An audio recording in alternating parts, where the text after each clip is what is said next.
जगन्नाथपुरी का एक राजा था, पूर्व समय की बात है, सत्य घटना है।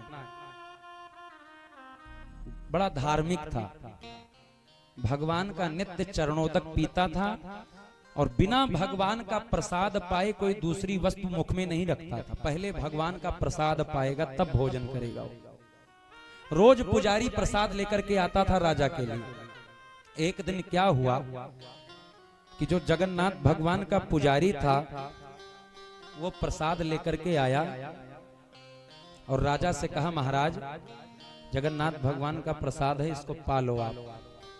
तो उस समय राजा शतरंज खेल रहा था।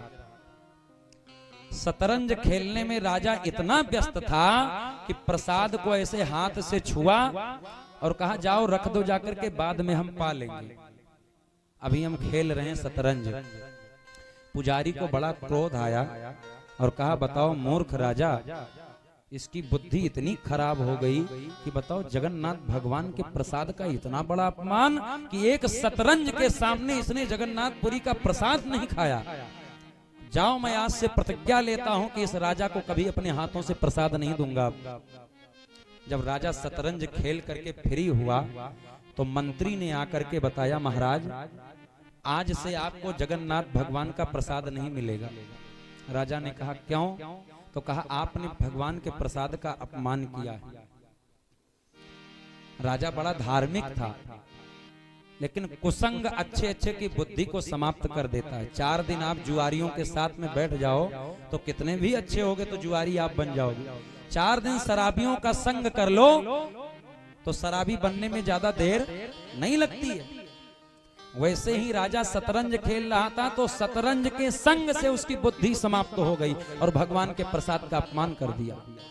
जब राजा को पता चला कि अब आज के बाद प्रसाद हमको नहीं मिलेगा तो बड़ा दुखी हुआ, रोने लगा और ब्राह्मण को बुलाया और कहा, कृपा करके ये बताओ ब्राह्मण देवता कि शरीर के जिस अंग ने भगवान के प्रसाद का अपमान किया हो तो उस अंग का क्या करना चाहिए? तो ब्राह्मण ने कहा, जिस अंग ने अपमान किया हो तो उस अंग को समाप्त कर देना चाहिए। तो राजा ने क्या किया था कि जब पुजारी प्रसाद लेकर के आया था तो दाहिने हाथ से ऐसे टच करके प्रसाद को कह दिया कि बाद में खा लेंगे। तो दाहिने हाथ ने प्रसाद का अपमान किया था। ब्राह्मण ने कहा, उस अंग का समाप्त, उस अंग को काट देना चाहिए। लेकिन ब्राह्मण भी नहीं जानता था कि राजा ही स्वयं अपनी जो है अपने लिए ही जाल फैला रहा है। ब्राह्मण बता करके चले गए। थोड़ी सी रात जब हुई, 7-8 बजा, शाम की बेला हुई, तो राजा ने अपने मंत्री को बुलाया और मंत्री से कहा, हे मंत्री, जब मैं रात में अपने कमरे में सोता हूं तो एक प्रेत आता है और मेरे खिड़की से जो है दोनों हाथ करके और मुझे बड़ा भयभीत करता है और डराता है। अब राजा को अपना हाथ कटवाना था। अब भाई अपने ही हाथ से अपने हाथ को कोई तो काट नहीं सकता। अगर डॉक्टर कहे भैया ऐसा करो, मुझे टाइम नहीं है, अपने ही हाथ से अपने हाथ में इंजेक्शन लगा लो, तो लगा नहीं पाएगा। वही दूसरा कोई लगा दे तो सहन कर लेगा। तो राजा ने सोचा अब अपने हाथ से अपने हाथ को काटूं कैसे? तो उसने युक्ति बनाई और मंत्री से कहा, मंत्री जब मैं रात में अपने कमरे में सोता हूं तो 12 बजे रात में एक प्रेत आता है और मेरे कमरे की खिड़की से दोनों हाथ करके मुझको बड़ा भयभीत करता है। मंत्री ने सोचा हो सकता हो कोई प्रेत आता हो। तो मंत्री ने कहा, महाराज ऐसा करो कि आज आप हमारे कमरे में सो जाओ और मैं आपके कमरे में सो जाता हूँ, और जैसे वो रात में प्रेत आएगा तो मैं जगता रहूंगा, और जैसे वो दोनों हाथ को अंदर करेगा कि तुरंत मैं अपने तलवारों से उसके हाथ को काट दूंगा। राजा ने कहा, ठीक है मंत्री। राजा गया मंत्री के कमरे में, मंत्री गया राजा के कमरे में।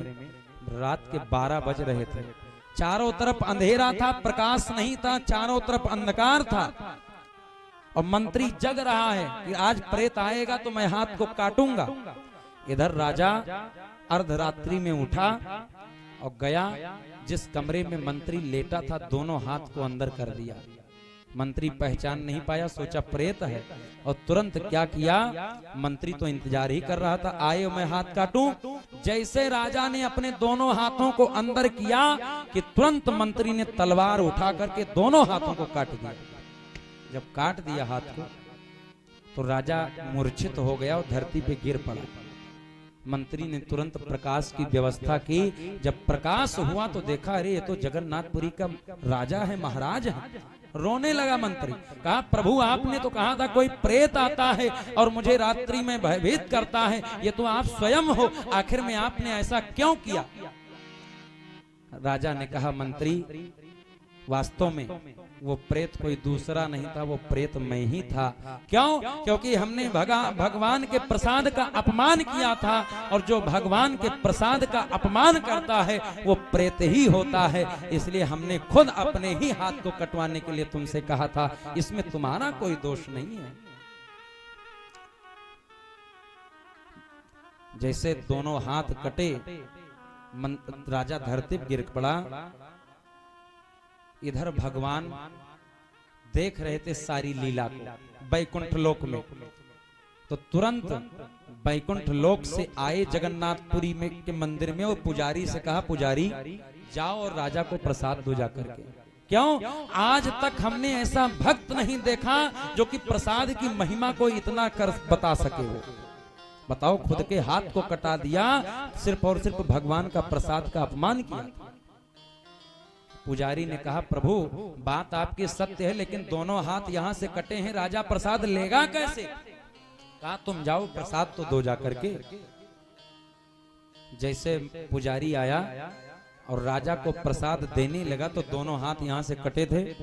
अब फिर भी हाथ को बढ़ाया राजा ने कि इसी तरह से लूंगा, और जैसे राजा ने हाथ को बढ़ाया कि तुरंत भगवान ने नए हाथ लगा दिए वहीं पर, और स्वयं भगवान प्रकट हो गए और कहा, ब्रह्मत्वम मा शिवत्वम मा विष्णुत्वम मा विधीयते। कहो तो तुम्हें ब्रह्मा का पद दे दूं, कहो तो तुम्हें विष्णु बना दूं, कहो तो तुम्हें शंकर का पद दे दूं। क्यों? आज जो तुमने प्रसाद की महिमा संसार को बताई, ऐसा प्रसाद की महिमा कोई जानने वाला नहीं हुआ है। तुमने क्या अद्भुत प्रसाद की महिमा समझी, राजा तुम धन्य हो। ऐसा राजा था। तो जो दोनों उसके हाथ कटे थे, उन हाथों को जगन्नाथपुरी के बगीचे में लगा दिया गया।